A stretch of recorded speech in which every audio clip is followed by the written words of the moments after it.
Boa noite a todos, sejam bem-vindos à nossa reunião. Vamos começar, que já são 19h34. Então, como sempre, a Ludmila vai apresentar o artigo e aí a gente prossegue a reunião. Ludmila, por favor, pode compartilhar sua tela.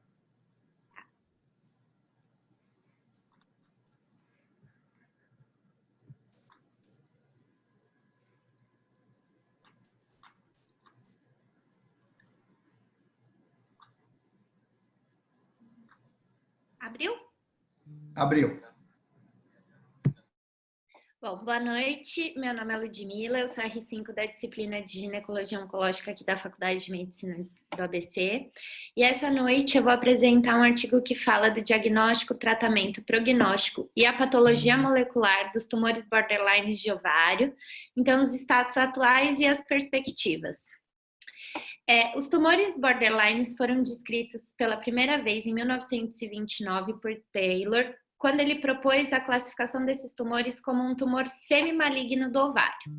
Em 1971, a FIGO passou a identificar esses tumores borderlines como os tumores de baixo potencial de malignidade e tornando eles uma entidade distinta do câncer de ovário. Em 2014, a OMS renomeou esses tumores para borderlines ou tumores de proliferação atípica. Basicamente, os tumores borderlines correspondem a 15% das neoplasias ovarianas. E eles recebem as mesmas classificações que os tumores ovarianos em geral. Então, eles podem ser do subtipo mucinoso, seroso, endometrioide, células claras e Brenner. Todos esses podem receber a variante borderline. Uma média de 50% de todos os borderlines são do subtipo mucinoso, enquanto 44% são do tipo seroso. Os outros 6% são as outras variantes. Só que na Ásia você tem uma incidência muito maior do que a da literatura para os tumores borderlines mucinosos. Essa incidência chega numa média de 75%. A maior parte do diagnóstico dos tumores borderlines é feito em estadiamentos iniciais, então são doenças confinadas aos ovários, e elas têm uma sobrevida em 10 anos de aproximadamente 95%. Mas uma pequena parcela dessas pacientes com diagnóstico de tumor borderline vai experimentar recorrência ou a progressão para uma doença invasiva, e aí seria um tumor seroso de baixo grau, o Low Grade Serous Ovarian Cancer.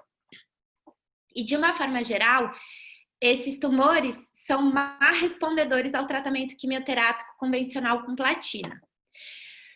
Quando a gente pensa em tumor borderline, o tratamento do tumor borderline é cirúrgico.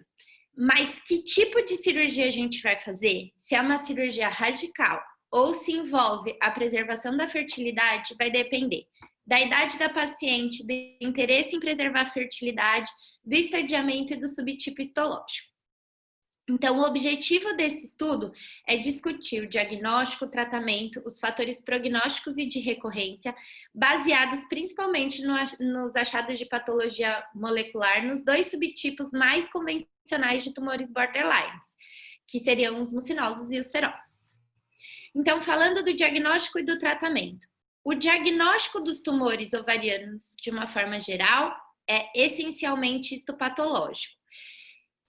Então, você vai avaliar grau de proliferação celular epitelial e a presença ou ausência de microinvasão. Quando a gente pensa num diagnóstico pré-operatório, a gente vai estar falando de um diagnóstico especulativo. Então, vai ser uma soma dos achados de sintomas clínicos, marcadores tumorais e exames de imagem. E aí você vai ter o ultrassom transvaginal com uma maior especificidade e a ressonância magnética com uma maior sensibilidade para as lesões anexiais. O melhor preditor de risco que eles consideram quando a gente está fazendo essa análise pré-operatória é esse Malignant Tumor Risk Index, que é uma soma da análise da ressonância do CA125, do ultrassom e do status menopausal dessa paciente. Independentemente do estadiamento, o tratamento do tumor borderline de ovário é cirúrgico.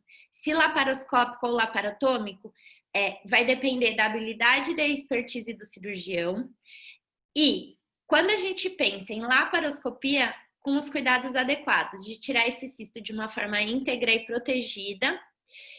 E a laparoscopia, eles relacionam a uma melhor recuperação pós-operatória. Então, menor tempo de internação, menor tempo, menor perda sanguínea, menor risco infeccioso, uma melhor recuperação do doente e retorno às suas atividades, tá? E a preservação da fertilidade pode ser realizada com salpingoforectomia e ou cistectomia, e vai depender do envolvimento de 1 ou 2 ovários, e para pacientes em estadiamentos preferencialmente iniciais, então até um seu. Se a doença for metastática, o grande objetivo é a citorredução ótima, então a ausência de doença residual macroscópica para paciente. E a quimioterapia adjuvante ainda é questionável pela baixa sensibilidade da resposta desses tumores às terapias convencionais de platina. Ela fica mais indicada para pacientes com estadiamentos avançados. E quando a gente pensa nas pacientes em termos de patologia molecular, as pacientes que experimentam a mutação do KRAS Gv12, elas acabam sendo sensíveis ao uso da terapêutica adjuvante com selumetinib. Quando a gente fala de recorrência e prognóstico, de uma forma geral, o prognóstico dos tumores borderlines é excelente, mas uma pequena parcela desses pacientes vai apresentar recorrência ou óbito em decorrência da doença. O Memorial publicou uma série retrospectiva que analisava, correlacionava os fatores de risco para progressão, para recorrência e óbito dessas pacientes com tumores borderlines, e o que ele definiu é que os níveis de CA125, a presença de projeções papilares e de implantes invasivos são preditores de risco de recorrência, assim como estadiamentos mais avançados, método cirúrgico e história de doença inflamatória associada ao diagnóstico de tumor borderline também podem estar relacionados com a recorrência da doença. Quando a gente fala de recorrência versus implantes peritoneais, a diferenciação de implantes invasivos e não invasivos ainda é o maior indicador de prognóstico dessas pacientes. Elas foram acompanhadas por um tempo de follow-up de, em média, 7 anos e meio, e elas apresentaram uma sobrevida de 95% quando os implantes eram não invasivos. E essa sobrevida caiu numa média de 30% na presença de implantes invasivos. Então, a capacidade de destruição tecidual é o fator de maior impacto para os tumores borderlines. Quando a gente fala de procedimento cirúrgico, a cirurgia de preservação da fertilidade é por si só um fator independente de prognóstico, porque ela leva a um decréscimo nos 5 anos livres de recorrência dessa paciente. Apesar da cirurgia de preservação de fertilidade estar relacionada a uma maior recidiva, ela não apresenta alteração nos índices de sobrevida global dessas pacientes. Quando a gente avalia padrão micropapilar e recorrência à progressão ou óbito em decorrência da doença, o padrão micropapilar como fator preditor de risco independente ainda é controverso. Mas quando ele está associado a outros fatores, ele acaba tendo impacto no prognóstico dessas pacientes. Então, a presença do padrão micropapilar pode estar associado à presença também de implantes microinvasores, acometimento ovariano bilateral e metástase linfonodal. Quando a gente fala de patologia molecular para os tumores borderlines.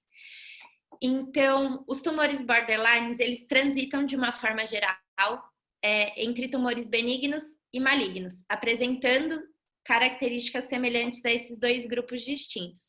Uma vez que os tumores benignos e os tumores malignos têm uma característica molecular extremamente distinta. Então, você vai acabar classificando esses tumores borderlines semelhantes a tumores benignos ou semelhantes a tumores malignos. Quando a gente fala de expressão genética e perfil molecular. 88% dos tumores borderlines vão apresentar a mutação para BRAF ou CARRAS. Quando a gente extrapola essa análise para os cistoadenomas adjacentes aos tumores borderlines, 86% deles apresentam as mesmas mutações. Então, o que fala para a gente que a mutação do BRAF e do CARRAS é uma mutação recente, é uma mutação precoce desses tumores borderlines. Quando a gente analisa isso para tumor seroso, quando a gente analisa tumor mucinoso, a mutação do CARRAS vai estar presente em 92% deles. Então, uma mutação em qualquer um desses genes da linha do MAPK vai levar a uma proliferação celular descontrolada. A incidência da mutação do CARRAS nos tumores serosos borderlines é similar à incidência dessa mesma mutação nos tumores serosos de baixo grau, sugerindo que a progressão do borderline para o tumor seroso de baixo grau venha a partir da mutação do CARRAS. Quando a gente analisa só a mutação do BRAF, ela é consideravelmente menor no grupo dos tumores serosos de baixo grau, quando comparado aos borderlines do subtipo seroso. Então, ela acaba tendo pouca relação com essa progressão do tumor borderline para o tumor seroso de baixo grau. Mas ela está relacionada ao envelhecimento celular e uma regulation dos genes supressores de tumor. Quando a gente extrapola essa análise para os implantes peritoneais, a gente encontra a mesma correlação. A presença da mutação do CARRAS está mais relacionada a implantes microinvasores e está mais relacionada com a recorrência do borderline como um seroso de baixo grau. Então, a mutação do CARRAS parece ser um importante preditor de risco de recorrência. Quando a gente analisa a linha do P53, os tumores serosos de alto grau apresentam supressão do P53, enquanto os tumores borderlines vão apresentar uma superexpressão do P53. E a supressão do P53 vai estar relacionada à maior agressividade dos tumores borderlines, uma vez que o P53 atua na produção de ecaderina, que regula a transformação invasiva. E a superexpressão do P53 pode acabar diminuindo a transformação epitelial mesenquimal.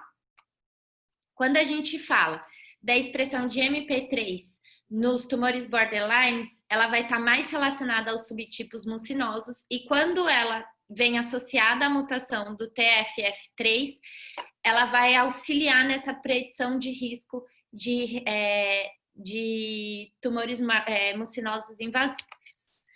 A expressão de GLI1 está relacionada aos piores prognósticos de tumores serosos de alto grau, só que quando você avalia a expressão do GLI1 em tumores benignos, ele não é comumente expresso, mas quando você analisa a expressão do GLI1 em tumores borderlines e em tumores malignos de ovário, a incidência é a mesma de uma forma geral. Então, tipicamente, os tumores borderline são diagnosticados em estadiamentos iniciais, eles têm uma excelente sobrevida e, eventualmente, apresentam disseminação peritoneal ou recidiva, ou como borderline ou como uma recidiva invasora. E aí, acaba sendo importante a gente identificar os fatores de risco relacionados à recorrência e óbito. Então, relacionar a doença ovariana e extraovariana, determinar os indicadores prognósticos e pensar em melhores terapias-alvos complementares para essas pacientes. A mutação do CARRAS e do BRAF são mutações iniciais para tumores borderlines, principalmente dos subtipos serosos, e o BRAF parece ter um efeito protetor para o desenvolvimento de seroso, para recorrência ou para o desenvolvimento dele dessa recorrência como um seroso de baixo grau. Enquanto o CARRAS está relacionado à recidiva invasora, então como um seroso de baixo grau. Quando a gente avalia a mutação de PIK3 AKT, elas parecem ser a chave regulatória para a progressão do tumor borderline para a doença invasiva, e é uma via que acaba regulando a apoptose celular, o crescimento e a expressão da divisão celular, impactando na sinalização da membrana das células. O GLI1 é um fator de risco para desenvolvimento de tumores ovarianos em geral, principalmente os tumores malignos, mas ele ainda não tem a sua via, o seu mecanismo de ação bem definido. E aí ele pontua que, de uma forma geral, na Ásia, você tem uma maior incidência de tumores borderline mucinosos, e ele se questiona o porquê. E aí a importância de você pesquisar os mecanismos que vão influenciar na ocorrência, no desenvolvimento e na recorrência, precisando de uma elucidação melhor, uma vez que ele vem só levantando hipóteses, mas ele não confirma nenhuma dessas hipóteses. É isso. Obrigado, Ludmila. Vou brincar que esse trabalho é meio complexo para a gente entender assim de imediato, né? Sim. Você tem alguma coisa a mais aí que você preparou, viu, entendeu melhor para explicar para a gente? Como é que... Ou só ficou com dúvidas que nem eu? Eu fiquei com mais dúvidas do que tudo. Eu também, né? Depois de ler esse artigo, eu acabei ficando com muita dúvida. Mas tem umas coisas interessantes nele, né? Esse fato de na Ásia ter uma incidência muito alta de mucinoso é uma coisa que eu desconhecia até a apresentação aí. E realmente eu acho que seria um estudo muito legal de ser feito para tentar descobrir a causa disso aí. Quem sabe ele continua e numa futura publicação ele consegue falar alguma coisa.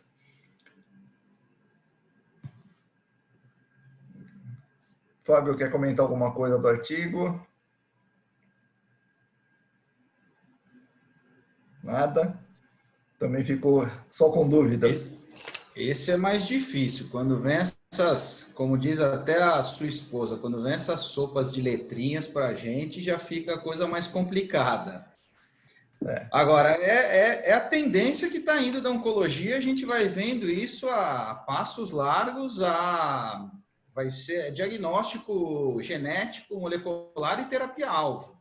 Então, a gente já vê isso na mama, a gente já viu até na aula do FOC falando de endométrio, biologia molecular para o endométrio, e o ovário vai seguir os mesmos passos, né? Tem até e tentar saber qual das recidivas, até o estudo o alemão da Christina Fotopoulos, que avaliou 150 casos e ela fez um segmento de 80, 17% que é a literatura das recidivas do borderline, mas 50% com microinvasão. Então, o grande lance é tentar identificar os fatores de risco para essa recorrência invasora. Tem até o organograma do Memorial, mais a biologia agora molecular, para tentar identificar os casos desses 50% dessas que vão recidivar do borderline. E é o futuro, que a gente já discute aqui há algum tempo nas reuniões, que está seguindo a oncologia de diagnóstico genético e terapia-alvo para prevenção ou tratamento do que você diagnosticar. Na verdade, esse artigo me fez pensar o seguinte, né? Que a gente tem sempre que pensar que pode ser um borderline e tem que tratar ele precocemente, porque, pelo que está descrito aí, por causa de mutações e tudo mais, ele pode evoluir para um tumor de baixo grau, de alto grau, né? E teria mais complicações. E talvez a gente devesse fazer esse estudo em todo borderline que a gente opera, porque essas pacientes precisariam ser acompanhadas talvez mais de perto, né? Por causa do risco de recorrência delas e de ter talvez um tumor invasivo nessa recorrência. Como você mesmo falou, o trabalho da doutora Fotopoulos, ele já mostra que 50%, quando recidiva, já são invasivos, né? Ou microinvasivos. Apesar que a gente precisa diferenciar, né? Porque a microinvasão do do borderline é um fator de risco de recidiva, não quer dizer que ele é um tumor Não, invasivo, né? exatamente. Então, é isso que precisa ter uma boa diferenciação quando tem a recidiva desses tumores. Mas eu acho que é uma coisa muito interessante essa análise molecular aí do tumor. E brincar aqui, para nós cirurgiões, parece não mudar muita coisa no tratamento, né? A gente vai continuar fazendo o tratamento que a gente tem mais ou menos padronizado para isso, só talvez o acompanhamento dessas pacientes que precisem de um pouco mais de atenção se ela tiver alguma mutação que possa direcionar para um tumor de maior agressividade. Se alguém aí que está assistindo quiser comentar alguma coisa, deixa eu ver aqui. Rafael, você quer comentar alguma coisa? Shazam, obrigado por ter vindo aí. Se quiser comentar alguma coisa, também pode. Fique à vontade. Se a gente não tiver nenhum comentário, nem dúvidas, perguntar para o Sérgio se ele conseguiu resolver os problemas técnicos dele, aí que ele estava me mandando mensagem, e se ele acha que vai conseguir participar aí da reunião. Oi, Sérgio, está ouvindo a gente? Vamos tentar. Eu estou sem microfone, eu não sei se vai reverberar o que eu falar aqui, que vai entrar no som e vai aparecer de volta aqui para mim. Por enquanto está bom o som, fica tranquilo. Então, eu não sei, eu dei uma lida muito rápida outro dia nesse trabalho, depois eu não consegui ler ele profundamente, mas o que eu vi aqui recente, acho que até não sei se é que o Gustavo me deu uns negócios mais recentes, que ele fez um furo naquilo que acho que vai ser publicado no próximo livro da OMS. Eu acho que ainda para borderline não é uma coisa para o que eu entendi é que ainda não é uma coisa para usar. O Fábio tem toda a razão.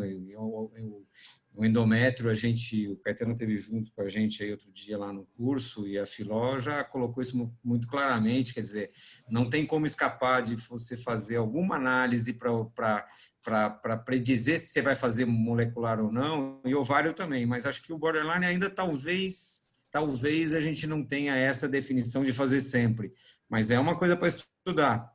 É uma coisa para estudar. Se você for olhar, eu não vi tudo que a Ludmila apresentou aí, mas assim, mesmo você olhando que tem risco, o prognóstico do borderline é tão bom, mesmo nos casos avançados, que não sei o quanto isso vai impactar no sentido de você fazer sempre, em termos de custo-efetividade, enfim.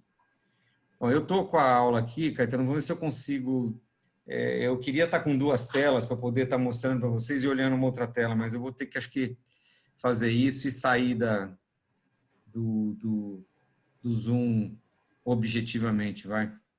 Deixa eu fazer o share aqui.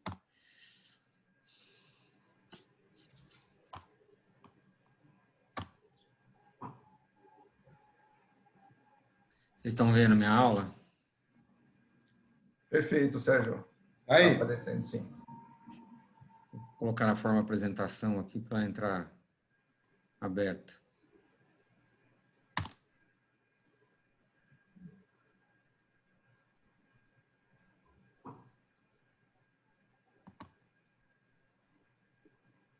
Puxar vocês para um cantinho aqui. Bom, então, Caetano me pediu para falar sobre os tumores borderline e vamos ver se a gente consegue dar uma conversa aqui, passar uma conversa que seja bastante ilustrativa aí no sentido do que vai se fazer no dia a dia de cada um aí de vocês, né? Na presença de um eventual tumor borderline. Você falou de fazer em todo mundo o teste, Caetano, eu estou pensando aqui, eu acabei de operar uma paciente com borderline, com o Moreno, não é minha, é dele, e pedi a peça para começar a pedir, para fazer esses testes todos aí, acho que... E o outro caso que eu vou mostrar para vocês aqui, que é um caso meu, mas já tem 2 anos, né? Então, começar a ir atrás disso, para ver se a gente consegue... fazer casuística e conseguir demonstrar alguma coisa melhor, né? molecular, porque agora a moda é tudo isso aí, como falou o Fábio, é mesmo, né? Bom, os tumores borderline, eles são mais ou menos 10 a 15% dos tumores epiteliais do ovário, né? Dos tumores malignos do ovário, né? E o borderline, ele é um tumor maligno, ele só não tem a invasão que tem o francamente maligno, né? Eles acometem as mulheres jovens, mais ou menos 15 anos antes da incidência maior dos tumores das neoplasias malignas, propriamente dita, talvez entre 45 e 50 anos. Eles são diagnosticados habitualmente numa fase mais precoce, né? Por isso eles têm um excelente prognóstico, e isso é verdade, a despeito aí do que a Ludmila falou, mas em princípio eles têm um bom prognóstico, né? Aproximadamente nos Estados Unidos, aí, a cada ano, eles fazem diagnóstico de uns 3 mil mulheres com tumor borderline. A gente, infelizmente, não tem essa estatística aqui. Histologicamente, os mais comuns são os serosos e os mucinosos. Os serosos vão corresponder a 50% dos tumores, os mucinosos mais ou menos 45%, 46%. O restante, que vão entrar aí os outros tumores epiteliais, lembrar que os borderlines estão dentro dos epiteliais, né? Então os restantes aí vão compor mais ou menos 3,9%, 4% dos tumores, né? Divididos aí entre mistos, endometrioides e células claras e Brenner. Os mucinosos, eles podem ser classificados histologicamente nos tipos intestinais, que vão ser aí 85% deles, e endocervical milleriano, mais ou menos 15% dos tumores. Geralmente, eles são unilaterais, né, em 50% das vezes e bilaterais em aproximadamente 30%, principalmente os serosos. Aí eu vou mostrar uma tabela um pouco mais para frente, uma comparação aí morfológica entre os mucinosos e os serosos.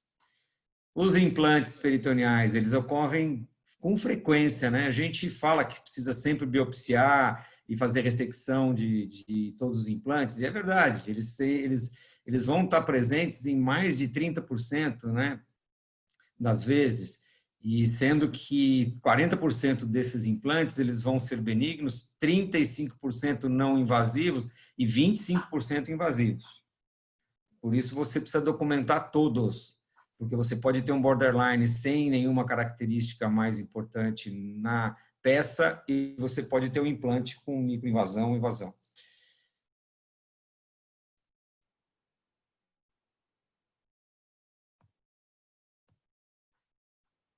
Os tumores mucinosos, eles podem apresentar todos os graus de malignidade, né, das formas benigna até a invasiva, assim como os serosos também eles estão dentro dessas características né, do borderline. Os tumores serosos eles podem se apresentar sempre das 3 formas, né? Nós estamos falando aqui do caso do borderline. Os mucinosos eles associam em 10% dos casos a doença extra-ovariana na forma de pseudomixoma peritoneal. Tem dados de hospitais da Noruega que mostram que a maioria dos tumores borderline do ovário tem DNA diploide, e isso faz com que ele tenha um prognóstico melhor dentro daquilo que vocês estavam discutindo dos melhores prognósticos, né? E a aneuploidia está relacionada a alto risco. Além disso, né, são considerados os fatores prognósticos a idade, o estágio clínico, doença residual e o padrão micropapilar, que vão oferecer aí ao tumor um pior prognóstico.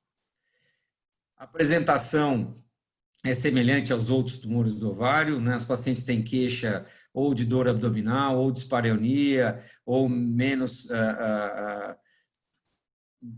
e frequentemente isso a paciente é assintomática, né? Na maior parte das vezes assintomática. Se ela não tiver diferentemente do ovário, quando a gente faz diagnóstico, está numa fase avançada, com ascite, etc., né? Dos tumores malignos, né? Mesmo. Eles podem se apresentar como tumor palpável no abdômen ou massa palpável na região anexial, perceptível ao exame ginecológico. E o ultrassom transvaginal, ele pode ajudar, mas ele não é específico. E não são incomuns os achados de massa complexa na região anexial, ultrassom. Por isso que fica difícil, às vezes, você diferenciar num tumor borderline, porque você já tem, eventualmente, uma massa heterogênea né, um tumor heterogêneo na região anixial, e nem sempre isso é maior, mais grave, mais importante, né, levando a pensar ou no borderline ou no tumor invasor. Mas é sempre mais importante você avaliar melhor quando você tem esses achados no ultrassom. E a dosagem do CA-125, ela pode estar alterada em mais ou menos 50% dos casos. E aí, essa é a classificação de 2014, né, da RU de 2000, desculpa, a classificação histológica que está na edição de 2014 do livro da Organização Mundial de Saúde, está para sair agora, provavelmente nos próximos meses, acho que até o final do ano, sai a nova edição aí de 2020, e vocês veem aqui, eu só deixei os tumores epiteliais, né? Então, todos os tumores epiteliais, como eu falei um pouco antes aí, quer dizer, você tem sempre a variante benigna, a borderline e a maligna, sendo que os mais importantes, mais frequentes, como a gente já colocou antes, são os dois aí, os serosos e os mucinosos. E aqui que eu falei antes da comparação, né? Então, em termos de lateralidade, aproximadamente 1/3 dos serosos vão ser bilaterais. E os mucinosos, quase sempre, eles são unilaterais. Em termos de cápsula, né, de formação aí de excrescências na cápsula, os serosos têm frequentemente isso acontecendo, e os mucinosos usualmente são lisos, né, não tem excrescência na superfície. A multiloculação, né? Geralmente os serosos eles são uniloculares com aquelas projeções para dentro da cavidade, né, do cisto. E os mucinosos multiloculados, como sempre. Carcinoma intraepitelial não é aplicável no caso dos serosos, e na presença de atipia nuclear severa, o diagnóstico de tumor de alto grau, de carcinoma, deve ser feito. No caso dos mucinosos, né, carcinoma intraepitelial ele pode acontecer especialmente quando você tem hiperplasia, uma atipia nuclear aí severa. Microinvasão nos serosos e nos mucinosos pode acontecer, né? Nódulos murais extremamente raro nos casos dos serosos, às vezes aparece isso nos mucinosos. Implantes extraovarianos nos serosos isso acontece, nos mucinosos não. Envolvimento de linfonodos também da mesma forma, nos serosos isso acontece, nos mucinosos não. E eventos moleculares, como já foi colocado aí pelo Ludmila, né? Nos serosos você tem aí as alterações, as mutações do Carras e do BRAF, e nos mucinosos as alterações do Carras. E o que cabia a mim falar, que é em relação ao tratamento, né? O tratamento padrão historicamente foi a cirurgia radical, da mesma forma que se fazia nos casos de tumores, francamente, do carcinoma do ovário, né? Então, com esterectomia total abdominal, mais a salpingoforectomia bilateral, omentectomia infracólica, biópsias peritoneais e ressecção de implantes peritoneais. Como eu chamei a atenção antes, deve-se fazer uma extensa avaliação da cavidade, porque todos os implantes devem ser ressecados para ver se não existe no tecido subjacente, na gordura extra peritoneal, se você não tem invasão na região desses implantes, o que já muda o prognóstico e muda o tratamento.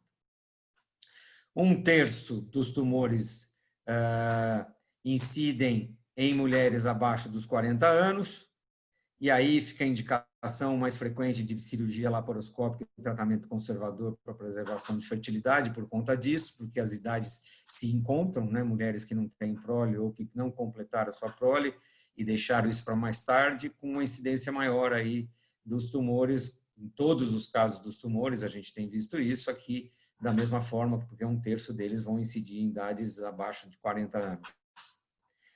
Manutenção do útero e pelo menos uma parte dos ovários é cada vez mais comum essa indicação, por conta de manter a preservação aí da fertilidade. E redução da morbidade causada pela cirurgia radical, né? se o tratamento conservador é uma alternativa segura, a gente deve fazer e não ser tão radical, preservar pelo menos a parte hormonal dessa mulher. Mulheres jovens que não completaram a prole e não têm filhos podem ser tratadas com segurança, como eu já falei, repetindo aqui, pela realização da salpingoforectomia unilateral, né, associada à completa avaliação da cavidade peritoneal. Conceitualmente, né, a cirurgia conservadora é definida como cirurgia com estadiamento completo, com preservação do útero e pelo menos uma parte dos ovários. Quanto mais a gente puder deixar de pelo menos um pedacinho desse ovário, melhor. Sendo que, também tem um comentário em relação a isso um pouco mais para frente, mas já vou adiantar aqui, a indução de ovulação não piora o prognóstico. Então, um dos casos que eu vou mostrar, a gente fez isso, né, diante de um diagnóstico de tumor borderline, especialmente se isso for bilateral, né, induzir a ovulação, captar o ócito, guardar e depois ir para a cirurgia, né, especialmente quando você tem risco de precisar fazer a ressecção né, a anexectomia bilateral.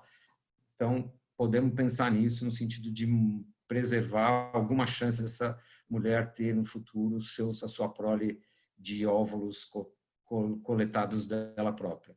Então, a remoção cirúrgica do tumor é fundamental no manejo dos tumores borderlines, mas tem muita discussão ainda em relação à extensão do procedimento para estadiamento e qual abordagem cirúrgica é mais apropriada, mesmo com isso que eu já falei aqui, que a gente pode ser conservador, etc. Mulheres com prole completa ou com doença avançada, igual a cirurgia radical. Aí começa a não ter mais discussão. Lavado peritoneal, esterectomia total abdominal, salpingoforé bilateral, omentéia infracólica, ressecção completa das lesões macroscópicas do peritônio ou múltiplas biópsias peritoneais, como a gente fala também nos casos de carcinoma do ovário. E nos tumores mucinosos deve ser também retirado o apêndice secal. Aí já começa uma discussão. No passado a gente falava que tumor benigno ou maligno ou borderline ressecava apêndice em todo mundo. Talvez, discutindo isso hoje com os patologistas, a gente não tivesse essa, mas, em princípio, boa vontade, eventualmente, para fazer apendicectomia. Então, e aí vem estadiamento completo por laparotomia ou por laparoscopia? Né? Será que eu preciso sempre fazer laparotomia e incisão longitudinal mediana para fazer estadiamento e tratamento desses casos? Isso ainda está um pouco controverso, especialmente nos casos de carcinoma, mas a gente vê cada vez mais a gente cada vez mais tem boa vontade para fazer a cirurgia laparoscópica, porque ela permite que eu faça todo o estadiamento. Embora tenha uma discussão aí se eu vou atrás na região posterior do fígado, se eu consigo acesso a isso, mas isso na maior parte das vezes que se faz a cirurgia de citoredução completa, na maior parte das vezes você não faz abaixamento do fígado e luxação do fígado e vai olhar na retrocavidade se você tem implante, etc. Né? Isso é uma discussão com cirurgião oncológico e ginecologista. Né? Então, talvez a gente não precise fazer, né, mesmo nos casos de tumor invasivo, você fazer cirurgia longitudinal e não fazer cirurgia laparoscópica. Né? No caso de comprometimento unilateral do ovário, sem doença, sendo que a gente na laparoscopia a gente vê com muito mais, mas tem que olhar, fazer uma extensa avaliação da cavidade. Não dá para dar aquela olhada por cima com o laparoscópio e achar que fez uma avaliação completa. Teria que olhar alça a alça, né? Passar tudo, superfície diafragmática, fígado, alça a alça, né? E fazer a cirurgia completa, quando for o caso mais avançado, você fazer toda a cirurgia. Quando você tem esse diagnóstico. Um dos grandes problemas que a gente tem, e aí eu faço uma meia-culpa, que no passado a gente chegou até a pressionar uma colega porque tinha sido feita uma cirurgia e depois veio o diagnóstico de borderline e não foi feita a cirurgia completa, e aí a gente foi até meio rude no caso. Mas cada vez mais a gente vê um achado de exame anatomopatológico. Um caso parecia simples, um cistinho de ovário, e aí vem lá um cisto, um tumor borderline. será que eu preciso voltar sempre? Nós falamos, tem que voltar e fazer estadiamento completo. Tá? Hoje, cada vez mais, nós temos tido boa vontade para não voltar e fazer um segmento, em função do próprio prognóstico do comportamento, do risco de recorrência, etc. E o risco de recorrência vai ser feito cirurgia de novo. Então, talvez acompanhar muito bem acompanhado, aí, um segmento muito bem feito com imagem, permita que você não faça isso de cara.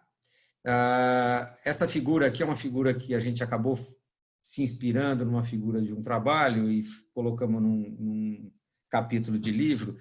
Descobri agora, por conta dessa aula aqui, que a figura estava errada e ela acabou distorcendo aqui comigo ó, na hora de apresentar.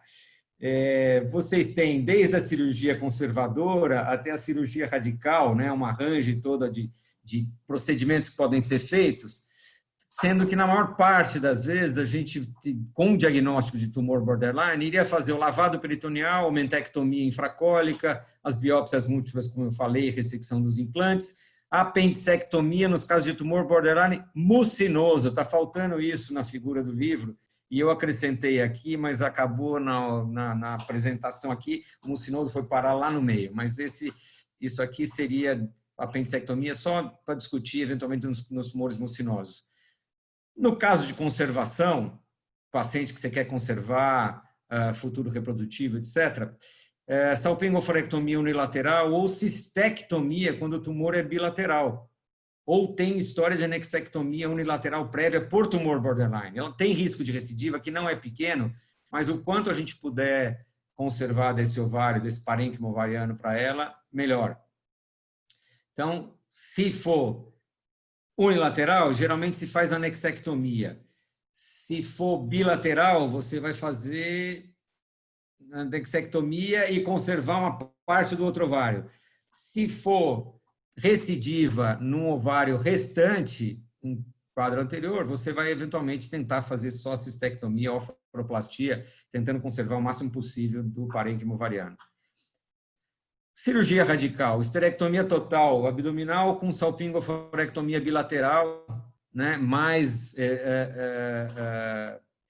aquilo que a gente faz habitualmente nos casos mais avançados, né? Seriam para os casos para exceção. Na maior parte das vezes a gente vai se contentar com isso que está aqui no meio, quando a gente tem o diagnóstico. Nos tumores de estágio 1, né? Depois de um correto estadiamento, cirurgia conservadora na maior parte das vezes, que é aquilo, anexectomia unilateral ou cistectomia nos casos de bilateralidade ou quando tem histórico anterior, como eu já falei anteriormente. E o tumor acomete o ovário que ficou. Implantes invasivos, eles ocorrem no peritônio em 9%, no peritônio pélvico, e no abdominal em 14% das pacientes. Então, não é infrequente. Por isso que a gente precisa biopsiar todos os nódulos, todos os implantes que aparecem, que são vistos. Por isso precisa ver com bastante cuidado toda a cavidade abdominal. O aumento vai estar envolvido em 39% dos casos e em 9% dos pacientes, esses implantes do aumento são invasivos. Então, precisa fazer uma mentectomia infracólica.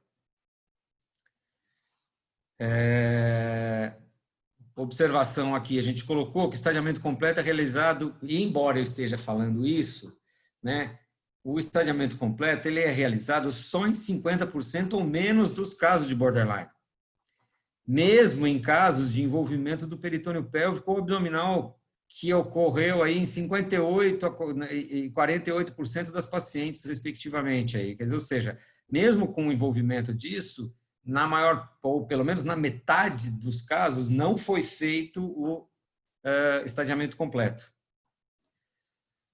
E aí vem a discussão, tratamento conservador versus radical, né? E se faz por laparoscopia, cirurgia minimamente invasiva ou não. Então, se houver possibilidade de recorrência nos casos em que a cirurgia conservadora foi realizada, vai indicar sempre um tratamento radical? Não, porque a gente sabe que a possibilidade de recorrência não é pequena, tá? Não é pequena. Mesmo quando você faz anexectomia de um lado só e do outro lado aparentemente não tem nada. Lembra lá que eu falei que até 30% de bilateralidade? Então, isso aí não é pouco frequente. A gente precisa estar atento e seguir muito bem essa paciente. E o problema é isso que vocês falaram aí antes, né? A recidiva ela pode acontecer na forma de carcinoma invasor. Então, a gente precisa estar atento, mas nem por isso a gente vai precisar fazer cirurgia radical em todo mundo. A recorrência, nos casos de anexectomia, variam de 0% a 20% e entre 12% e 58% em casos de cistectomia. Então, quando você faz anexé, a gente tem dados que vão até 30%, 25%, 30% de recidiva. E se você faz a cisté porque já fez uma anexé anterior, tentando preservar o ovário, olha o índice de recidiva naquele resto de ovário que ficou, né? E também temos aí 2,5% a 5,7% após cirurgia radical. Então, a realização de cirurgia radical não implica que a gente não vai ter, eventualmente, uma recorrência do tumor borderline. Então, precisa ficar bastante atento e o segmento ser feito de forma bastante segura. A recorrência ela pode acontecer tardiamente, com mais de 10 anos, e tem relato de até 39 anos após o tratamento inicial. Então, é tumor, e é tumor maligno, mesmo sendo chamado aí, como a gente chamou durante muito tempo, que prefere-se hoje não usar mais essa terminologia, que é o tumor de baixo potencial de malignidade. Tá? Então, a recorrência ela ocorre, segundo alguns autores que fizeram revisão, de 8% a 73%. E é mais alta nos estudos que incluíram mulheres com doença avançada e implantes peritoneais invasivos, o que é lógico, né? Isso está repetindo aí o que nós falamos, é o mais lógico. Quando eu tenho doença mais avançada, doença invasiva, é onde eu vou ter maior recorrência.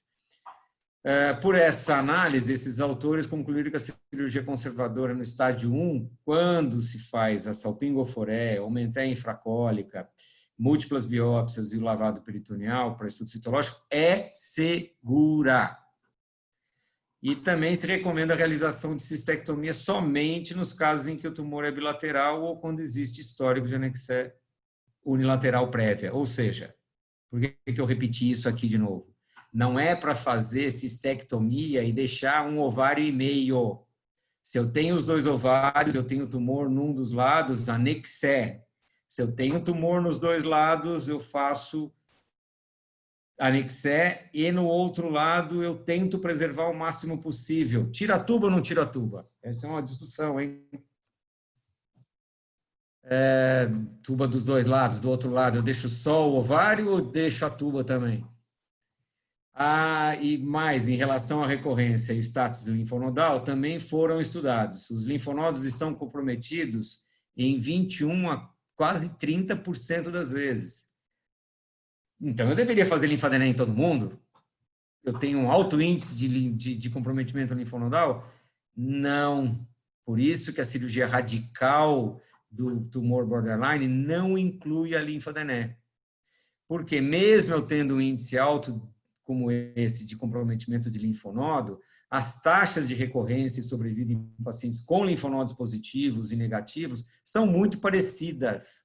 Então, a linfadenectomia não é necessário. Mais uma coisa que a gente sempre fala, aqui também, não se recomenda biópsia de rotina do ovário contralateral que está macroscopicamente normal, né? Porque aquelas coisas vai levar aderência e não exclui o risco de recorrência do fato de você fazer uma biópsia e ela não demonstrar comprometimento do outro ovário. Então, além disso, vários outros estudos, né, observaram que os achados histológicos nessas biópsias habitualmente são normais. Por isso que a gente não faz mais no caso de carcinoma, né, quando é restrito a um ovário, e aqui muito menos. E aí vem a discussão, né, laparoscopia ou laparotomia. Os avanços da cirurgia laparoscópica acabaram fazendo com que a gente utilizasse mais esse método cirúrgico nos casos de tumor borderline. Né? Talvez até pelo fato do prognóstico ser muito favorável, a gente tenha mais boa vontade, mais benevolência em usar a laparoscopia. E, como sempre, né, a comparação é injusta quando você compara a laparoscopia ou a cirurgia minimamente invasiva com a cirurgia aberta. Né? Ela permite preservação do órgão afetado ou parte dele, tem menor taxa de complicações, menor morbidade, menor tempo de recuperação, menor tempo de hospitalização, menor perda sanguínea, melhor resultado estético, embora isso não seja uma indicação de você fazer vídeo, mas também acaba se agregando esse benefício com a cirurgia laparoscópica, e é o que eu falo sempre para o paciente aqui, não fica muito animada, porque a laparoscopia, a cirurgia minimamente invasiva, é uma propaganda enganosa. Ela tem todos esses benefícios, mas lá na cavidade nós temos que fazer a mesma coisa que se faz na cirurgia aberta. Então, o fato de ter pequenos cortes não significa que tenha que ser uma cirurgia mínima, tá? Ela é minimamente invasiva, mas aquilo que se propõe na cirurgia aberta é o que se tem que fazer na cirurgia fechada. Se eu não consigo, converte e faz a cirurgia aberta. A gente ouviu muito no passado, hoje menos, falou assim, eu não fiz isso porque era cirurgia laparoscópica, não fiz a linfadené porque era cirurgia... Não, você não fez porque você não fez o adequado. Se não era possível na laparoscopia, converte e faz a cirurgia aberta completa. Aquilo que foi proposto, aquilo que está no cartório, que é cartorial, que é mandatório fazer naquele caso específico. Além disso, também ainda continua controversa a utilização, né, para o tratamento dos tumores ovarianos, como sendo contraindicada nos casos de neoplasia maligna do ovário diagnosticados antes de cirurgia.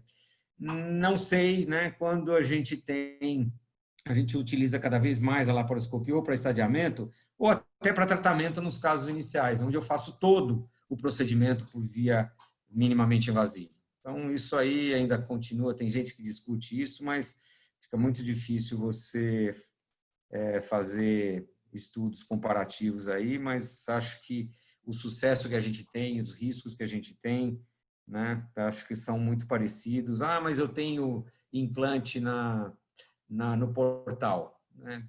Tomar todos os cuidados que a gente tem que tomar na cirurgia oncológica. Veja aí o que aconteceu com a cirurgia minimamente invasiva para o tumor do colo. De cara, quando eu vi o trabalho, eu falei assim, acho que desse protocolo não se tomaram os cuidados oncológicos com o colo do útero que a gente sempre tomou na cirurgia aberta, né? E saía com a peça fechada. E perguntando para os colegas que de alguma forma participaram, não foi feito mesmo o cuidado. E aí os alemães logo depois vieram com a publicação mostrando que na casuística deles isso não acontecia e mostrando que deveria fazer sempre aquele cuidado. Enfim, agora nós ficamos com 2 pés atrás com a cirurgia minimamente invasiva no câncer do colo, mas precisa estudar mais. E aqui também acho que precisa mais experiência e mais estudos, eventualmente randomizados, etc. O problema é que é uma doença muito menos frequente, né, do que o caso do colo do útero e endométrio, vai ficar muito difícil a gente fazer, mas precisa mais experiência. Então, vários estudos retrospectivos compararam a evolução aí dos casos que foram submetidos à laparoscopia e laparotomia, e vários aspectos aí em relação à abordagem desses casos foram estudados. E isso já está demonstrado. Então, ruptura de cisto ovariana durante cirurgia é um fator prognóstico importante, certo? E a ruptura é maior, o risco de ocorrência da ruptura na laparoscopia é maior do que na laparotomia. Então, isso precisa ter em mente, certo? Isso pode acontecer. E rompeu, né, a gente sabe que muda prognóstico. E hoje muda o estadiamento, antes não mudava. A ocorrência das metástases nos portais, ela não foi adequadamente estudada nos casos dos tumores borderlines.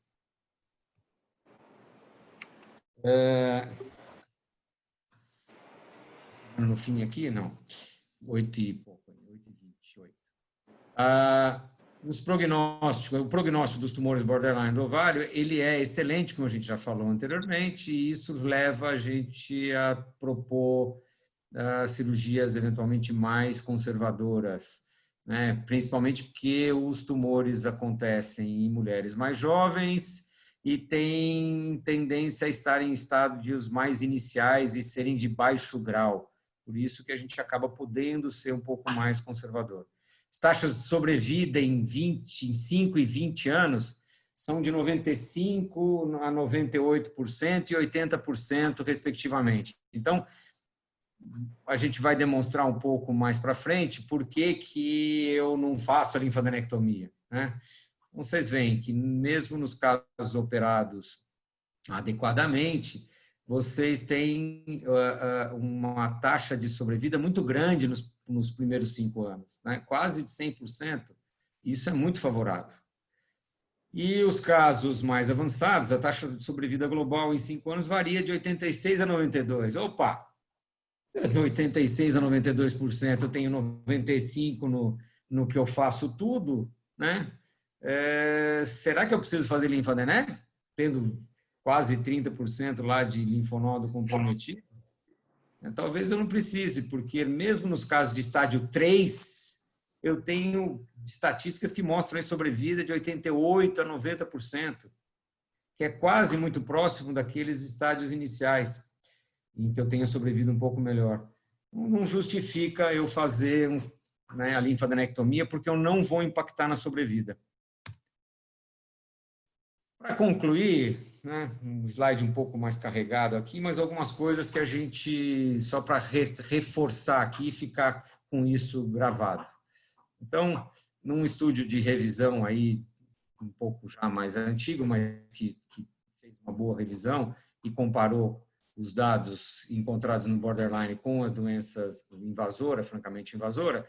Então, assim, o borderline acontece aproximadamente 10 a 15 anos antes dos tumores das neoplasias invasoras. Como eu falei, tem excelente prognóstico, sobrevida global em 10 anos em pacientes em estádio 1 de quase 100%. Então, é mais favorável? É, sem dúvida nenhuma, mais favorável. Nesses não favoráveis, será que nós vamos precisar lançar a mão daquilo que a Ludmila muito bem apresentou? Pode ser, né? Que a gente tem aí, o duro é saber quando que eu vou precisar usar, né? Qual é o marcador que eu preciso utilizar ou me basear para saber quando eu preciso fazer esses testes mais refinados, que por enquanto ainda tem um custo altamente elevado. E a gente não tem isso disponível para a rede pública, né? Em função dessa favorabilidade da doença, né? Fica difícil a gente justificar, utilizar para todos testes que vão definir quem é aquela pessoa que tem um risco maior, que pode eventualmente recorrer. Então, o tratamento conservador, ele vai aumentar a taxa de recorrência? Sem sombra de dúvida, a gente já mostrou aqueles dados antes, que vai variar aí entre 15% e 35% na dependência da cirurgia que for realizada. Mas isso não tem impacto na sobrevida, porque a maior parte das recidivas acontecem na forma de tumor borderline, embora a gente tenha falado aqui antes, o Caetano já tinha falado um pouco antes, né, logo depois da discussão, que pode acontecer recidiva na forma de carcinoma, porém a maior parte dos casos vão recidivar do mesmo jeito que o tumor era inicialmente. Então, o tratamento é seguro para os pacientes nos estágios iniciais. Gravidez espontânea acontece em 50% dessas mulheres. E nos casos selecionados, quando a infertilidade persiste, pode-se fazer aí técnica de indução para fertilização in vitro, indução de ovulação, captação de ócitos e fertilização in vitro e transplante depois aí do embrião para essas mulheres. Do mesmo jeito, quando você tem eventualmente aí um risco de necessidade de fazer uma anexectomia bilateral, você pode eventualmente fazer essa indução antes da cirurgia. É essencial que esse segmento seja feito por longo período, como eu falei, recidivas aí com mais de 10 anos, e naquele slide eu mostrei de até 39 anos depois da cirurgia inicial, né? Então, a gente precisa fazer um bom segmento e esse segmento permanecer por muitos anos. Não deve se abandonar essa paciente. É lógico que não vai ficar vendo essa mulher seguindo a cada 3 meses, depois entra da mesma forma que a gente faz com o segmento dos outros tumores, mas ela precisa ser, não é porque é borderline que nós podemos minimizar o segmento, tá? E ele vai ser sempre seguido na avaliação clínica, exame de ultrassom, que é o carro-chefe primeiro, e dele, eventualmente, alguma alteração, a gente acaba levando a pesquisa aí com outros exames de imagem mais refinados. E o benefício da dosagem do CA125 para essas mulheres permanece sob discussão, diferentemente do que existe nos casos dos tumores invasivos, quando você tem o marcador alterado. E a complementação da cirurgia com remoção do outro ovário após completada a prole também permanece em discussão. Mais ainda, os dados que estão disponíveis na literatura mostram que a fertilidade, o número e a evolução das gestações e a sobrevida das mulheres que fizeram aí a cirurgia conservadora permanecem excelentes. Também não se observou até o momento qualquer aumento da taxa de recorrência em pacientes que se submeteram à indução da ovulação. Por isso que eu falei que dá para fazer isso. E a taxa de malformação congênita é discretamente maior nessas pacientes, mas não se observou diferença significante nas pacientes que receberam ou não quimioterapia. E aí eu vou mostrar um pouquinho dois casos aqui que a gente tem para ilustrar um pouco tudo isso que a gente falou. Então, o primeiro caso, paciente com 27 anos, Virgo, que foi fazer um exame de rotina e encontrou lá umas coisas esquisitas nos ovários, bilateralmente.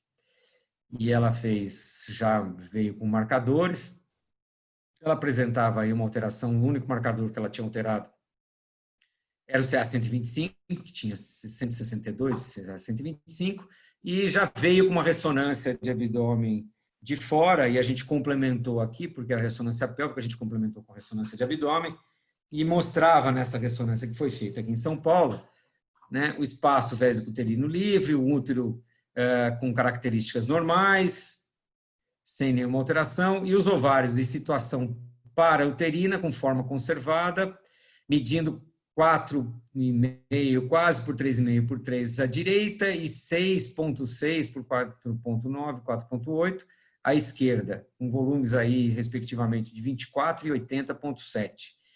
E apresentava sinais aqui com formações nodulares sólidas, vascularizadas, de aspecto anfractuoso, medindo 5,3 por 4,9 por 4,6 à direita e 3,2 por 2,6, desculpa, à esquerda, e menor nos ovários e no ovário à direita.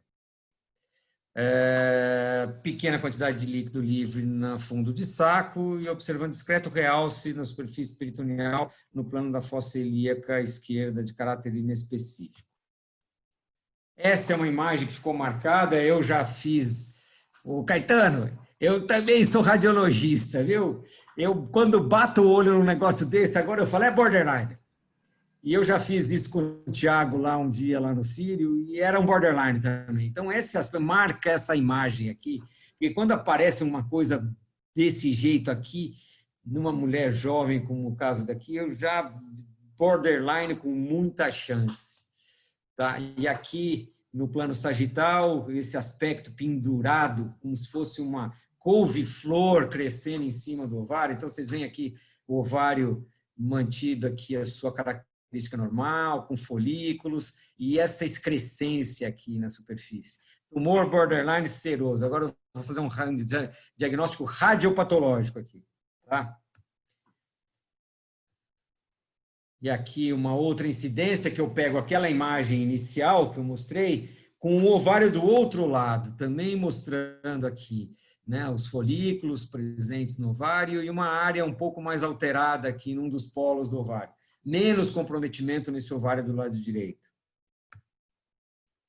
E aqui a laparoscopia que a gente fez, a primeira laparoscopia para fazer um diagnóstico. Então, tinha esse tumor no ovário esquerdo, comprometendo bastante o ovário esquerdo, né? E o ovário direito um pouco menos comprometido, aqui escondidinho, ó. Aqui um aspecto parecido com este outro aqui. Então, qual foi a proposta nesse caso? Laparoscopia, anexectomia do lado mais comprometido para um adequado exame anatomopatológico e, eventualmente, retornar depois, porque essa menina era uma menina sem filho, solteira, Virgo, né? E tentar o máximo possível conservar a chance aí dela ter uma prole. E aí você vê que o ovário do lado direito, tem um comprometimento menor, menos acentuado do que no lado esquerdo. Então, a ideia foi tirar o ovário esquerdo, o anexo todo, e depois voltar e fazer a complementação da cirurgia. E aqui o anátomo patológico dela, esse aqui é um anátomo patológico muito característico, né, do borderline do ovário que foi retirado. Então, era um tumor borderline sem outras características de pior prognóstico, não tinha microinvasão nem micropapilar, tinha esse monte de papila, múltiplas camadas de célula, né, do lado esquerdo. E aí, depois, nós voltamos e fizemos a oforoplastia do lado direito com salpingectomia do lado direito. Mas antes ela fez uma indução com captação de ócitos. E ela tem 8 óvulos guardados. A resposta foi boa, mas não foi tão boa assim. A gente esperava que talvez fosse um pouco melhor, como acontece em mulheres jovens. Mas ela tem 8 óvulos guardados e a gente não sabia se nós íamos conseguir conservar o ovário da direita ou não. E aí fizemos uma ressecção de praticamente um pouco mais da metade do ovário e eu tinha quase certeza que essa mulher ia recidivar, porque na superfície de corte tinha uma área cística, tinha um líquido meio, um conteúdo meio mucinoso num dos cistos. Eu falei, vai recidivar. Já faz 2 anos que a gente operou e até agora ela não teve recidiva. Então, nós conseguimos preservar uma parte do ovário dela, ela vai poder eventualmente usar esse ovário para nova indução em algum momento, se precisar, ela não tem mais tuba, e vai ter que eventualmente fazer, o dia que casar, eventualmente fertilização e implante aí, transplante desse embrião para dentro do útero. E aqui está o anátomo, né? Tumor seroso borderline de ovário esquerdo, medindo 5,4 por 4 centímetros, e na segunda cirurgia, tumor seroso borderline de ovário direito, com focos de componente micropapilar, aqui no caso, né, no outro não tinha, infiltrando superfície externa ovariana, formando lesão vegetante, medindo 2,5 centímetros. A lesão do outro vegetante era muito maior do que nesse caso. Tá? E vocês vejam, com tudo isso, corpo lúteo hemorrágico. Né? Ela, além de responder na indução, ela estava ovulando. E vocês veem, aquela preocupação que eu tinha de recidiva é real, porque ainda tinha aqui o fator micropapilar, mas até agora ela não teve nenhum problema. O segundo caso é uma paciente que eu operei recentemente, é uma paciente do colega, que opera comigo, os vídeos, do Rogério, e a gente foi fazer a cirurgia. Esse caso é um caso importante, porque esse caso, ela tem uma irmã de 40 e poucos anos, que o ano passado foi operada por um tumor, um câncer de ovário avançado.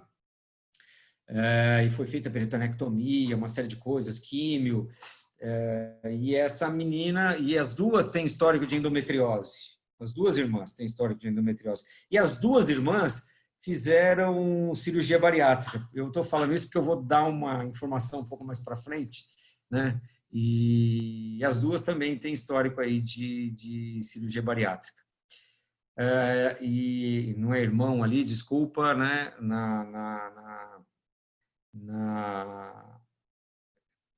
Devia ter escrito aqui a irmã com C de ovário, tá? Não sei porque que saiu irmão aqui. Acho que o computador corrigiu sozinho, que nem celular agora. Essa paciente tinha, então, esse achado de uma imagem volumosa, cística, né? Do lado esquerdo, e tinha uma formação cística meio alongada do lado direito, medindo aí 1,9 por 2,4. E, além disso, ainda tinha um tumor, um mioma uterino no fundo uterino. Então, a impressão diagnóstica dessa ressonância foi de uma volumosa formação cística com projeções parietais de provável natureza anexial à esquerda e indeterminada aí a etiologia disso. Né? Provável uma formação cística no anexo direito. E está aí, ó. Então, um tumor volumoso no anexo esquerdo com aquelas projeções para dentro da luz do cisto. E aí, a formação marcada com a flecha, a formação meio alongada do lado direito. E o achado cirúrgico foi exatamente este, gente.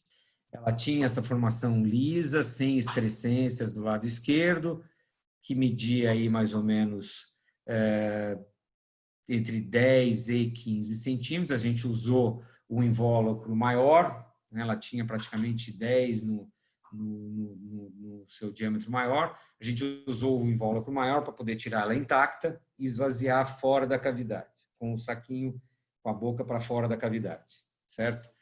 E o lado direito, quando a gente dissecou, tinha no seu polo inferior uma área bastante cística que ilustra aí o que representa isso que foi visto na ressonância. Mas parecia mais alguma coisa de um cisto de corpo lúteo, alguma coisa assim. Então, está aí o achado do útero, a alteração uterina. E foi feita, então, a cirurgia completa. Vocês veem que no tumor e ovário ele ocupava a parte anterior aqui da reflexão útero-vesical, né? E tem lá as suas formações papilares acompanhando o ovário. E nesse caso, realmente foi um tumor, agora eu já tenho um anátomo mais agora definitivo, recente, e foi um tumor seroso borderline no ovário principal, que foi aquele maior, e o ovário contralateral, a gente fez anexé bilateral, uma paciente com 46 anos, com esse histórico anterior, né, familiar e de possibilidade de eventualmente ter nesse cisto do outro lado, que fosse também eventualmente um borderline, a gente acabou optando por fazer a anexectomia bilateral, uma histerectomia subtotal, porque jovem, eventualmente vai fazer reposição hormonal, né, vai ficar com o útero aí, né, para que eu vou eventualmente correr esse risco, já com útero com mioma. Então, o útero não era muito aumentado. Na realidade, o mioma que era no fundo era quase do tamanho do corpo do mioma dela, do útero dela. Então, a gente acabou optando por fazer esterese subtotal, lavado e investigação da cavidade e esterese subtotal com anexia bilateral.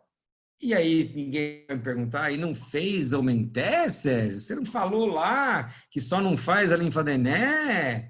Por que você não fez Aumenté? Não fizemos Aumenté porque ela já tinha aumentectomia por conta acho que da gastroplastia que ela tinha. Ela não tinha aumento para a gente tirar. Fomos lá olhar e íamos fazer, né? Aí fomos ver, não tinha tecido para tirar, então acabou não fazendo Aumenté, mas iria fazer. Tá? Então acho que era isso que eu tinha para falar, gente. Podemos discutir aí o que vocês quiserem que eu puder falar.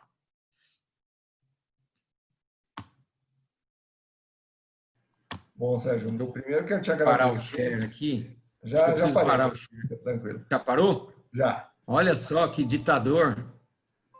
Sou rápido aqui, estou prestando atenção. Acabou a aula, eu já corto a imagem. E acho que ele acabou indo embora da reunião. Sérgio, você continua aí?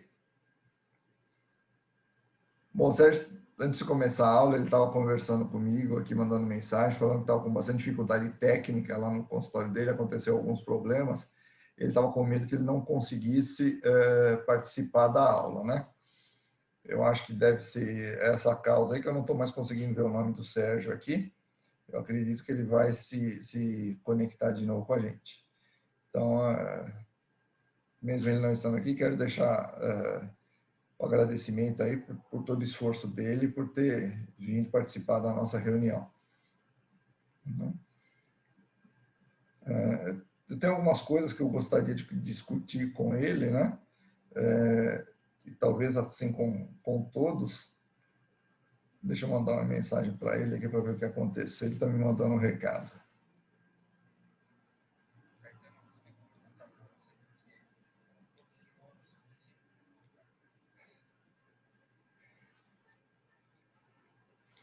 Sérgio, entra pelo celular na reunião, que acho que dá para a gente conversar.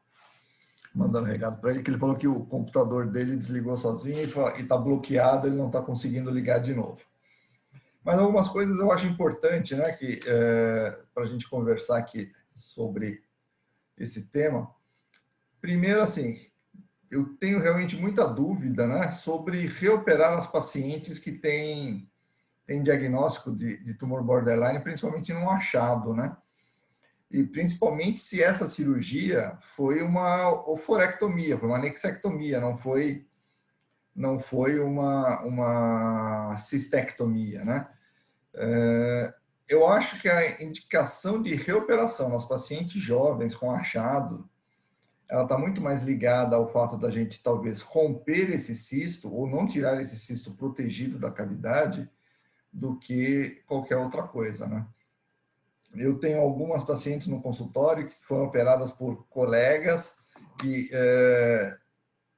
eram pacientes jovens, 26, 27, 30 anos, e o colega fez a anexectomia, ou fez uma cistectomia íntegra, tirou dentro do endobag, e aí teve essa surpresa de ter um achado de um tumor borderline, né?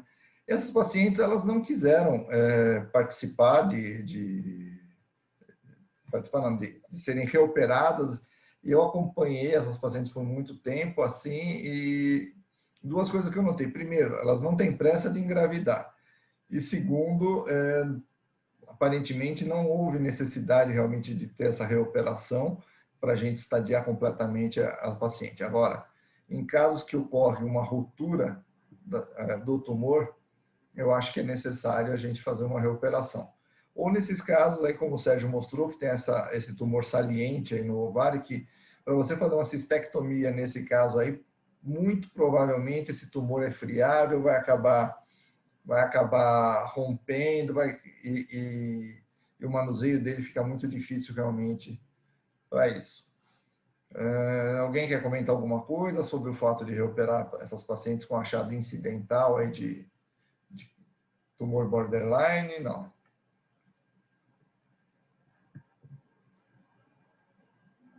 Shazam, você está nos ouvindo? Estou abrindo o microfone agora. Aí, perfeito. Qual que é a sua opinião a respeito disso? Então, em relação a... Eu sou favorável a reoperar, entendeu? Eu acho que tem que fazer estadiamento. Acho que é super importante, né? A gente tem operado nesses casos de tumor borderline, as pacientes são pacientes jovens mesmo, e se a paciente não é estadiada completamente, se o colega só fez uma anexectomia, mesmo a retirada no endobag, etc., com todo cuidado, eu sou favorável a fazer uma aumentectomia, explorar a cavidade, né? Porque eventualmente você pode achar mesmo uma lesão. Então, eu converso com a paciente, né? E explico todos os motivos e tenho como conduta reoperar.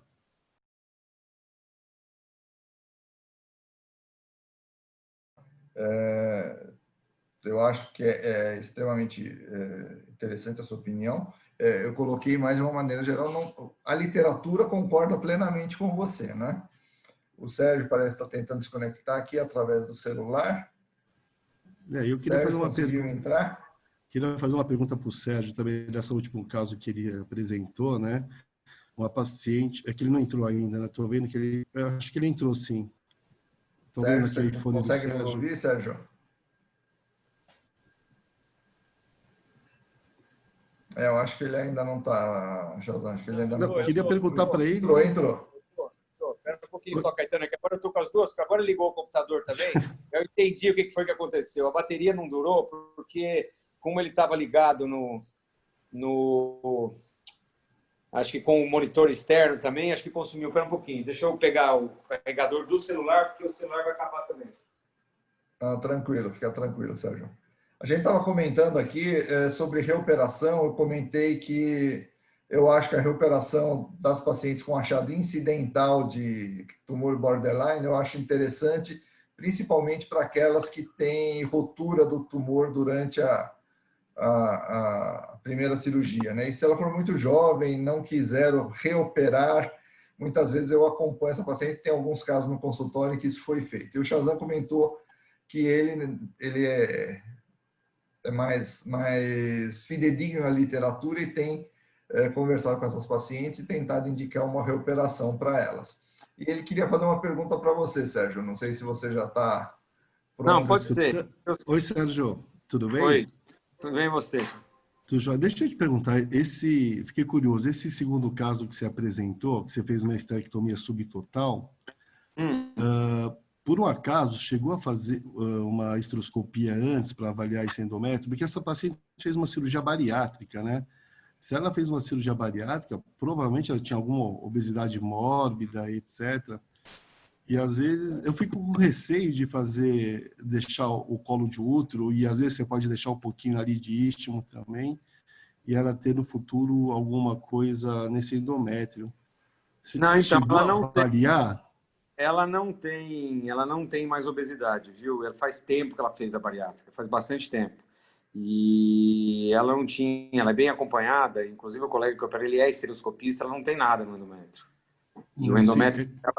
E a gente, quando a gente sempre toma o cuidado, isso desde aqui, antes de fazer vídeo, tudo isso, a gente sempre toma o cuidado de fazer a retirada do útero invadindo o canal, né? Então, você não fica nem com porção ístmica do canal cervical, nem alta, né? Normalmente, a gente invade o canal. Eu não tenho nenhuma paciente minha que eu fiz esterese subtotal que sangrou depois da cirurgia, né? Que teve em algum momento algum sangramento. A gente habitualmente desce um pouco dentro do canal para tirar todo o tecido endometrial. E endocérvix a gente sabe que não tem risco, né? Com essa... Estou te perguntando porque eu já tive uma paciente que fez uma cirurgia jovem de tudo, ia casar, e ela acabou fazendo uma cirurgia bariátrica, etc. tal. E antes do casamento, ela apresentou espessamento do endométrio, e a gente fez histeroscopia tal, e ela tinha um ciado endométrio. E, claro, foi um caso assim meio longo, a gente acabou colocando DIU, fazendo o tratamento conservador, porque era no Ligesta, etc. Mas eu fiquei com isso na cabeça, né? Então, justamente por causa da cirurgia bariátrica, né? Desse aporte de estrogênio intenso aí que ela poderia ter, né? Não, então, aí eu sempre fico preocupado. Não, você tem razão. Nesse momento, assim, ela não tem nenhuma característica, né? Não tinha. Agora, por exemplo, ela vai fazer reposição porque ela ficou sem os 2 ovários. Mas ela não tinha nenhuma característica que a gente pudesse falar de além não era uma paciente obesa, né? Ela não é magrinha, mas não era obesa. O resultado da cirurgia foi bastante bom para ela. E ela não tinha nenhum aspecto diferente na avaliação pré-operatória. Né? Você vê na ressonância, não fala nada do endométrio, e o anátomo do endométrio deu um endométrio normal. Tá? Então, e ela não ficou com resíduo endometrial, ela ficou com o colo só. Mas acho que é uma coisa boa para você estar lembrando, a gente precisa tomar cuidado com quando vai fazer conservação de órgão, né? Qualquer que seja, de ter certeza que aquele órgão não está doente, que não tem risco para adoecer, né? Concordo com você. Não dá para fazer isso sempre e inadvertidamente. Acho que os problemas que realmente aconteceram na literatura é a história da morcelação, né? Aconteceram quando não foi tomada devido cuidado, né? Com relação a leiomioma, a gente não tem essa segurança, não tem como você adivinhar que tem um leiomiosarcoma lá. Mas o neodendométrio dá para a gente fazer diagnóstico, com raras exceções, dá para a gente fazer diagnóstico antes, né? Salvo ela tenha um seroso que vai estar junto com endométrio fino, mas também não é para uma mulher de 40 anos isso acontecer, né? Você vai encontrar isso em mulheres mais velhas, vai ser exceção da exceção, quer dizer, a gente nunca tá livre de ter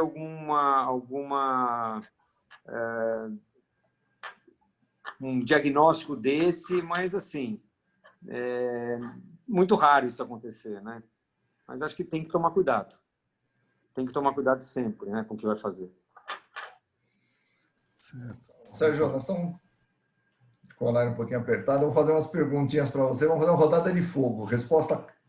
Deixa eu só rapidinho falar aqui para você. Eu acho que você tem até razão, Caetano, de eventualmente... É que a gente fica mal acostumado e tem o viés da gente, né? Não que a gente faça tudo sempre certo, mas assim, normalmente a gente faz uma boa avaliação da cavidade quando faz a retirada dos cistos. A gente quer entender que quem está fazendo o vídeo faça sempre isso. Por isso que é bom o filme. Se você tiver o filme da videolaparoscopia e o filme mostrar que o colega olhou o andar superior, olhou tudo, não tem nenhuma alteração, tem lavado, teve uma boa avaliação da cavidade, acho que dá até para a gente apostar no vamos ser conservador e vamos esperar alguma coisa acontecer para voltar e fazer a reavaliação. Se não, se tiver dúvida, acho que é melhor entrar de volta e fazer o complemento da cirurgia. Quando você tem o dado inicial, como esse último que eu mostrei, você já tem uma ressonância que eu já, na hora que vi a ressonância, falei, isso aí pode ser borderline, né? Aí fomos para a cirurgia e tem um intraoperatório falando que é borderline, aí não justifica você não fazer um estadiamento, né, adequado. Não, eu estava comentando os achados incidentais, né? Aquele que foi lá, tirou com o oncologista geral um cito de ovário, tirou protegido, tudo bonitinho, fez tudo certinho, e a paciente é jovem, ela também tem medo de ser reoperada e tudo mais. Eu acho que se esse cisto rompeu, eu sempre indico a reoperação. Mas assim, de bate-pronto, Sérgio, você falou que tem recidivas até 30 anos depois, né, na literatura. Então, 39 anos, graças a Deus. Então, vamos lá. O paciente fez tratamento conservador, você estadiou corretamente. Ela completou a prole, não quer ter mais filhos. Você volta para complementar a cirurgia ou você não faz nada? Não volto, Caetano. Só se ela tiver mais de 50 anos. Beleza, concordo plenamente também. Não voltaria. Você comentou uma coisinha rapidamente, né? Tumores bilaterais, fez a anexectomia de um lado, do outro lado você fez a cistectomia. Aí você comentou sobre tirar a trompa dos dois, fazer salpingé bilateral. Isso é um comentário seu, né? É assim, eu não conheço na literatura estudo de trompa em borderline. Tem estudo de tuba em carcinoma invasivo, procurando stick e tudo mais, mas em borderline eu não sei. E se a gente está fazendo um tratamento conservador para essa mulher engravidar, né, tirar as duas trompas, no meu raciocínio, não é o mais convincente para mim. E aí? Foi interessante que você está falando, Caetano, porque eu ainda revisitei esse vídeo hoje dela. Que eu achava que eu estava sem a ficha dela, falei, acho que eu tirei a tuba. Sabe por quê, Caetano? Ela tinha muita doença para fora dos ovários. Eu fiquei preocupado dessa tuba estar eventualmente com metástase né, de ter alguma excrescência ali que pudesse ter alguma coisa do tumor de ovário, porque está muito junto e ela tinha muita doença fora do ovário nos dois lados. Por isso que eu tirei a tuba do outro lado e ela já tinha colhido o ócito. Se não tivesse isso, eu acho que não teria razão de você tirar, né? Talvez deixar a tuba e permitir que ela engravide por essa tuba, mas ali tinha muita doença fora. Eu fiquei preocupado de estar deixando alguma área ali que fosse recidivar. Beleza. Última pergunta. Apendicectomia. Hoje tem trabalhos falando que a apendicectomia não precisa nem em mucinoso francamente invasivo, né? Cistoadenocarcinoma mucinoso. Você ainda acha que é importante a apendicectomia nos borderlines mucinosos ou só se o apêndice estiver aderido ao tumor? Eu também concordo com você. Eu falei que era uma coisa para discutir isso aí, que é tremendamente discutível e não tem mais. Antes a gente indicava desde o cistoadenoma mucinoso até o invasor, né? Tem que fazer e descia a lenha na cabeça de quem não fazia, né? do recipiente ou do assistente mais novo. Eu acho que não tá se propondo até isso, como você falou, até no invasor. Eu acho que não é rotina, Caetano. Eu acho que eu só faria se tivesse alguma chance de estar com metas, se tivesse alguma coisa na superfície desse apêndice. Se ele estiver quietinho, bonitinho, lá do outro lado, né? Eu falei que o meu livro estava errado, mas eu acho que tem que tirar o apêndice, não é acrescentar o mucinoso, acho que tem que tirar a apendicectomia de lá. Na revisão desse capítulo, tem que tirar a apendicectomia. Eu acho que não faria de rotina. Perfeito, Sérgio. Sérgio, você estava tentando se reconectar e eu estava falando para o pessoal aqui que você teve vários problemas técnicos aí, estava trocando mensagem comigo antes da aula, e eu só tenho a agradecer todo o esforço que você fez para poder estar aqui com a gente, participando, dando a sua aula. Isso aí é coisa realmente de amigo que faz de tudo para poder participar. Então, eu quero te agradecer, já tinha agradecido mesmo quando você estava com dificuldade de reconectar. E a segunda coisa, te parabenizar pela aula, porque apesar de parecer ser um tema que já está totalmente esclarecido, isso não é verdade. A gente tem muita dúvida ainda e muitos questionamentos, e essa troca de informação e de experiência, né? Brincar com você, né? Falar que a gente fazia apendicectomia de rotina ou fazia esterectomia em todo mundo, né? De rotina, antigamente, só mostra a nossa idade. Tirando o Shazam, que usa Botox e parece novinho, né? Isso aí entrega a nossa idade, Sérgio. A gente não pode comentar isso. O Shazam nem falou que fazia apendicectomia, disse que nunca fez uma estereia radical para isso. Caetano, obrigado pelo convite, a confiança que você tem na gente, mas eu não estava não está do jeito que eu gostaria, eu queria ter feito um pouquinho melhor essa aula, ainda não tive tempo de fazer do jeito que eu queria. Ficou faltando coisa que eu queria colocar e discutir aqui, mas, enfim, foi uma experiência. Eu achei que aqui no consultório até ficasse mais tranquilo de fazer a aula, mas tudo deu errado, cara. Na minha casa esse esquema está tão bem montado, apesar de eu estar no meio de uma bagunça, eu tenho 2 monitores, estou ligado na tomada, eu uso só o computador, eu nem uso o celular para isso, fone de ouvido, etc. Vocês desculpem aí as informações, mas... Fica tranquilo, correu tudo bem. Agradeço muito você ter participado aqui com a gente, espero contar com você mais vezes, né? Agradeço o Shazam, que é meu colega de turma, está começando a prestigiar nossa reunião, porque não sabia da existência dela. Falha minha, peço perdão de não ter te avisado. Não sabia mesmo. Mas as reuniões estão sendo muito boas, viu? Todas elas. A Parabéns. gente está tentando levar o nome da faculdade, né, Shazam, adiante aí, mostrar que a gente tem um serviço aqui que Não, a audiência é muito boa, são no nível dos demais. 25 pessoas, né, tratando de um tema, acho muito legal. Parabéns. Caetano, está confirmada, viu, a semana que vem a tua participação lá, viu? Dia Você e a Cláudia. Manhã, né? Tá? Eu vou depois ver se pego fica tranquilo. Alguns e-mails aí para acrescentar lá na mala da reunião da escola também. E vai ser legal, viu? Os temas ficaram encaixados bem um no outro, vai ser bom. Legal, perfeito. Agradeço também o seu convite aí. Agradeço a presença de todos que ficaram aqui na reunião até o fim, participaram da discussão. Eu vou pedir apenas para o Fábio, para a Miluti e para a Ludmila continuarem, né? Que a gente já discutiu algumas coisas do departamento. Agradeço a presença de todos. Espero que na próxima semana vocês possam participar também.